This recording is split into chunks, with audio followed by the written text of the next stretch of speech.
जय हिंद। आज क्या देखते हैं, हिमनद द्वारा बनने वाला स्थलाकृति यानी टोपोग्राफी के बारे में। इससे पहले आपको क्या बता रहे थे, तो बर्फीली हवाओं द्वारा बनने वाला स्थलाकृति बता दिए थे।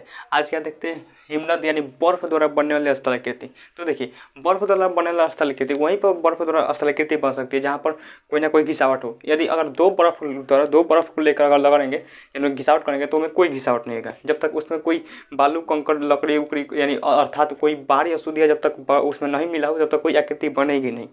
तो बर्फ द्वारा स्थलाकृति बनने के लिए उसमें कोई ना कोई बाहरी अशुद्धियाँ होनी चाहिए, तभी स्थलाकृति का निर्माण हो सकता है, वरना नहीं होगा।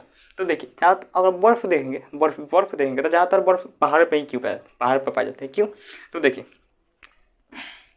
ये पहाड़ हो गया। ज़्यादातर अगर बर्फ देखेंगे तो पहाड़ों पर ही पाए जाएंगे। कहते हैं पहाड़ पर पाए जाएंगे, क्यों? ऐसा क्यों पाए जाते हैं? तो देखिए, जब भी क्या होता है कि जब भी ज़मीन से 165 मीटर अगर 165 मीटर ऊंचा जाएंगे तो आप जो टेम्परेचर जो होता है 1 डिग्री की कमी होती है। 1 डिग्री क्या होते हैं, 1 डिग्री सेल्सियस की कमी हो जाती है। यानी 165 मीटर ऊंचा जाने पर क्या होता है कि 1 डिग्री की कमी आ जाती है। अगर देखिए, और अगर हम 4000 मीटर पर जाएंगे तो लगभग ये कितना डिग्री कम हो जाएगा?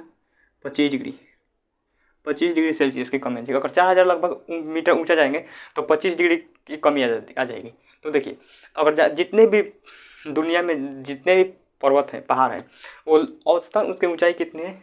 4000 मीटर। अगर इधर जो हिमालय को देखेंगे तो वो तो लगभग 9000 यानी 850 मीटर, तो लगभग 9000 मीटर है। तो सोचिए, बहुत उसमें उसका टेम्परेचर बहुत ही कम होगा। तो देखिए, ये क्या होता है, पहाड़ों पर टेम्परेचर कम हो जाता है। क्या होता है? कम हो जाता है। इसलिए क्या होता है, कम होता है।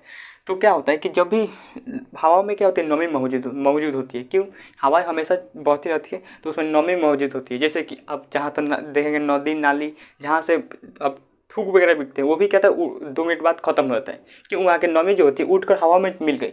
हवा में मिल गई तो वो कहता है हवा के साथ बहाव में चली जाएगी। लेकिन अगर नीचे रहेगा तो उसमें कोई फर्क नहीं पड़ेगा। लेकिन जहाँ पर ठंडा क्षेत्र होगा, जहाँ पर ठंडा होगा तो वहाँ पर क्या हो जाएगी, चिपक जाएगी। जैसे अब फ्रिज में का पानी का निकालिएगा, फ्रिज में का पानी जब निकालेंगे तो उसमें क्या होता है, जब फ्रिज में का पानी निकालेंगे और उस पर आकर बॉडी रखेंगे तो उसमें आसपास से पानी उसमें नमी चिपक जाती है और वो बूंद बूंद से पानी होकर गिरने लगता है। उसी तरह ये भी होता है पहाड़ पर जब भी हवाएं टकराती है तो जितने भी नमी रहती है वो कहाँ चिपक जाती है?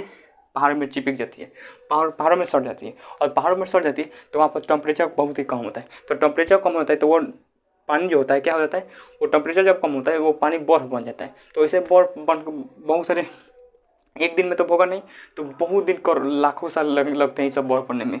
तो इसी तरह से क्या होता है, बर्फ बनना होता है। इसीलिए जब भी आप देखेंगे हवाई जहाज अगर उड़ता है तो सब बर्फ जम जाता है, क्योंकि ऊंचाई पर टेम्परेचर घटता है तो उसका क्या होता है, बर्फ पर जम जाता है। और बर्फ जम जाता है इसलिए जो हवाई जहाज में उसमें खिड़की उड़की नहीं दिया जाता है, वरना खिड़की दिया जाता तो पता चलता कोई उसी में जम गया, कोई खिड़की खोलता जम गया। तो जब भी हवाई जहाज में बढ़ते हैं तो बाहर का तापमान माइनस में चला जाता है, लेकिन उसमें एक खास तरह की परत चढ़ाई जाती है ताकि वो जो ठंडे क्षेत्र को रोक सके, कहता है अंदर नहीं आने देता है। तो ये होता है। तो ये बाहर पर वहीं पर बन सकता है जहाँ पर क्या हो, तो 4000 मीटर के से ऊंचा हो, वहीं पर क्या होता है, बर्फ जमता है। और बर्फ में जैसे ही अब मान ली कि आपको पता होगा बर्फ क्या होता है, दबाव पड़ने पर बर्फ पिघल जाए। जैसे आइसक्रीम देखेंगे, आइसक्रीम आपको देखोगे, आइसक्रीम अब लेते हैं तो अब देखिए कि हाथ में लेते हैं तो बहुत ही कम पिघलता है, कहते हैं बहुत ही कम पिघलता है। लेकिन जैसे उसे मुंह में लेकर और उसे दाबते हैं तो क्या होता है, जल्दी पिघलने लगता है। यानी दबाव से क्या होता है, उस किसी भी चीज़ का दबाव से क्वथनांक घटता है और वो पिघलने लगता है। तो देखिए, अब मान लें कि यहाँ पर तो बर्फ जमते जमते यहाँ तक क्या हो जाएगा, ये नीचे तक चला जाएगा, कहता है नीचे तक चला जाएगा।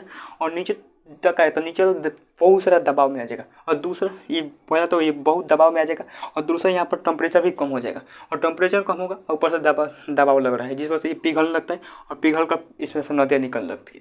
तो यही होता है बर्फ। अब जब कभी बर्फ क्या होता है, टूट कर बिखर जाता है। मान ली यहाँ से टूट कर गिर गया, तो बर्फ जब टूट कर गिर जाता है उसे हिमस्खलन कहते हैं। क्या होता है, हिमस्खलन। जब बर्फ टूट कर गिरता है तो उसे हिमस्खलन कहा जाता है। लेकिन जब कोई चट्टान यानी जब कोई पहाड़ टूट कर गिरता है उसे भूस्खलन कहते हैं। जब पहाड़ टूट कर गिरता है तो उसे भूस्खलन कहते हैं। तो ये हो गया पहाड़। तो अब देख लिए यहाँ पर क्यों पहाड़ जमता है। अब देखिए यहाँ पर स्थलाकृति कैसे बनती है। जब भी हम स्थलाकृति कैसे बनती है, देखिए इसमें क्या होता है कि बहुत जब तक बाहर अशुद्धियाँ नहीं हो तब तक क्या होगा, ये क्या देख लिए कि बर्फ जमता कैसे, अब ये देख लिए कि बर्फ पिघलता कैसे। अब देखिए बर्फीले क्षेत्र में आकृति कैसी कैसी बनती है, कहते हैं आकृति कैसे बनती है। तो देखिए क्या होता है, लटकती घाटी, लटकती लटकती घाटी, लटकती घाटी किसे कहते हैं। देखिए लटकती घाटी यानी कोई दो बर्फ आपस में सटे हो, कोई बड़ा बर्फ हो, कोई बर्फ है, ये क्या है, बर्फ है, ये बर्फ है, और एक दूसरा बर्फ इसे चिपका हुआ, तो इस तरह से चिपका हुआ, तो ये क्या कहलाएगा, लटकती घाटी। यानी दो बर्फ अगर आपस में चिपके हों तो क्या कहलाएगा, लटकती घाटी। जैसे अब बर्फ में चिपक जाते हैं, अब देख लें आइसक्रीम जब आइसक्रीम वाले आते हैं तो उसमें देखिएगा कोई कोई आइसक्रीम का आपस में चिपका रहता है, तो क्या होगा, वो क्या होगा, लटकती घाटी। क्या कहलाएगा, लटकती घाटी। यानी अगर बर्फ आपस में चिपके हों तो कहलाते हैं लटकती घाटी। ये क्या होगा, लटकती घाटी। या फिर इसको हम इधर भी बना देंगे, ये भी लटकती घाटी, तो इधर भी बना दें लटकती घाटी। इसको हम मेटका का अगर इधर भी सट जाए तो ये भी लटकती घाटी। लेकिन और यहाँ सट जाए अगर छोटा हो तो यहाँ सट, ये लटकती घाटी नहीं कहलाएगा, ये कहलाएगा नुनाटक। क्या कहलाएगा, नुनाटक। ये कहलाता है नुनाटक। क्या कहलाता है, नुनाटक। जैसे नुनाटक, नुनाटक क्या कहलाएगा, नुनाटक। नुनाटक कैसे होगा, ये तो ये होगा लटकती घाटी, तो नुनाटक कैसे होगा। नुनाटक में कोई बड़ा बड़ा जो पहाड़ है, सॉरी पहाड़ कहते हैं, बड़ा कोई बर्फ है, ग्लेशियर, यानी बर्फ के पहाड़ को ग्लेशियर कहा जाता है, कहते हैं ग्लेशियर। तो मैंने कोई बड़ा ग्लेशियर में कोई छोटा ग्लेशियर यानी छोटा बर्फ चिपका हो। ग्लेशियर मतलब जो बहुत ज़्यादा अगर ज़्यादा हो तो उसे ग्लेशियर कहते हैं, जहाँ पर बहुत ज़्यादा बर्फ जम जाए और बर्फ वो लगभग 40,000 साल से पिघला ही नहीं हो तो वो कहलाएगा ग्लेशियर। कहता है ग्लेशियर। ये नहीं कि आप फ्रिज में 2 बोतल पानी जमा कर छत पर रख दिए तो क्या होगा, ग्लेशियर। ऐसा नहीं, कम से कम 40,000। अब हिमालय पर देखेंगे, हिमालय का बर्फ आज तक नहीं पिघला, कई लाख साल से हिमालय पर बर्फ पिघला ही नहीं है। कहता है हिमालय का बर्फ पिघला ही नहीं है।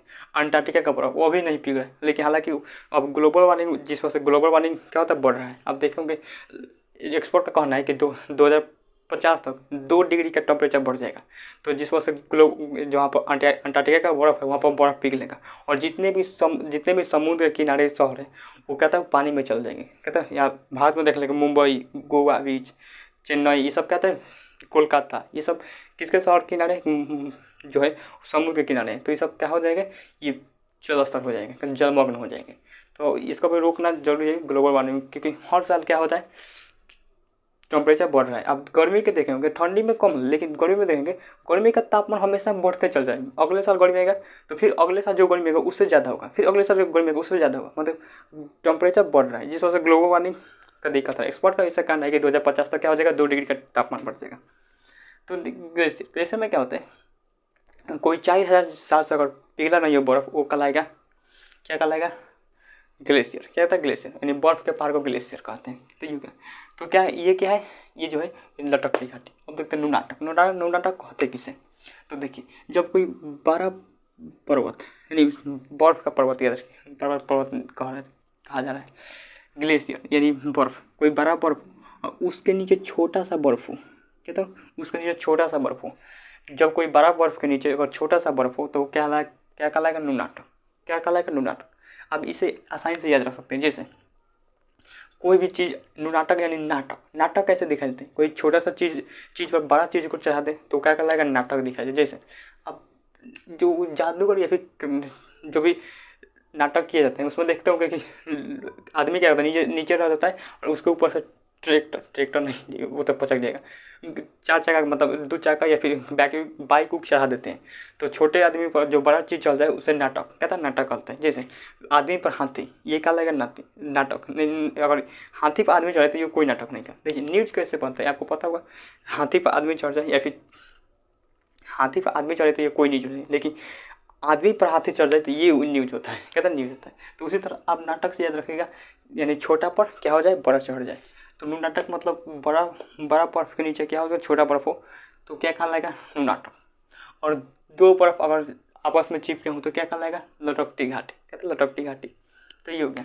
अब देखिए मान लें कि बर्फ अगर सपाट हो, कहते हैं सपाट हो, तो उसमें हवाओं पर भी असर पड़ता है, बर्फ को भी उड़ा ले जाएगा। तो कहीं कहीं बर्फ को अगर उड़ा ले जाएगा तो कहता है ईवा आकर घाटी बन जाएगा, कहता है ईवा, उसमें क्या था, खाल कर देगा। जैसे दो पहाड़ है, ये दो पहाड़ है,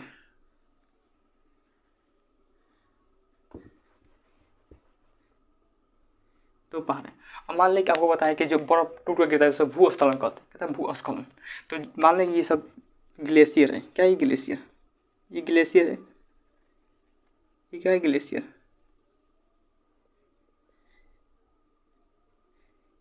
जो है ग्लेशियर है, क्या है ग्लेशियर, ग्लेशियर है। और ग्लेशियर अगर टूट के यहाँ पर गिर जाए,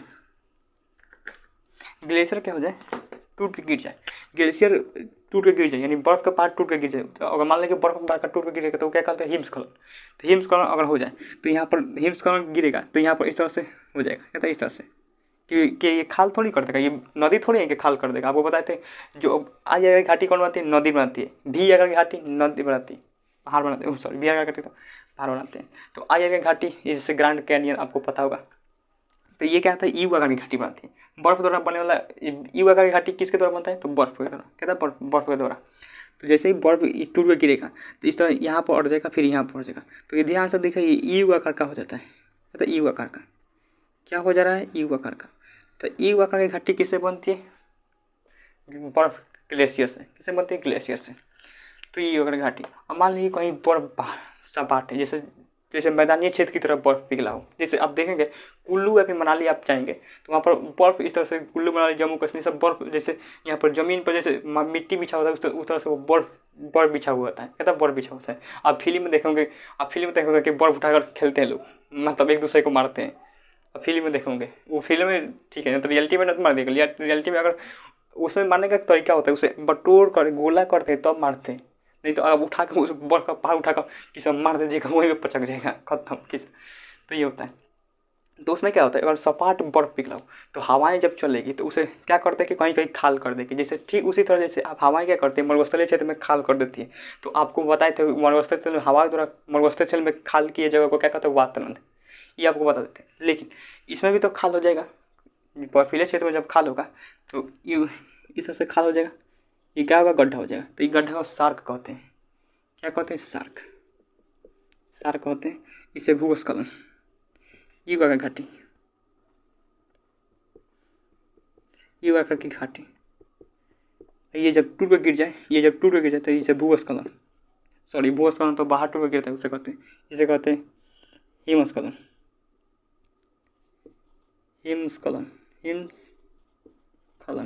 क्या कहते हैं, हिमस्खलन। तो ये हो गया ई वाला घाटी, हिमस्खलन। और इसे बर्फीले क्षेत्र में अगर गड्ढा बन जाए तो उसे सार्क कहते हैं। वो मछली वाला सार्क नहीं चाहिए, इसका नाम ही सार्क है, कहता सार्क है। तो आज के लिए यहीं तक रहने देते हैं, तब तक मिलते हैं नेक्स्ट में। सार्क के बारे में और आगे डिटेल में बता देंगे। तब तक thank you for watching video.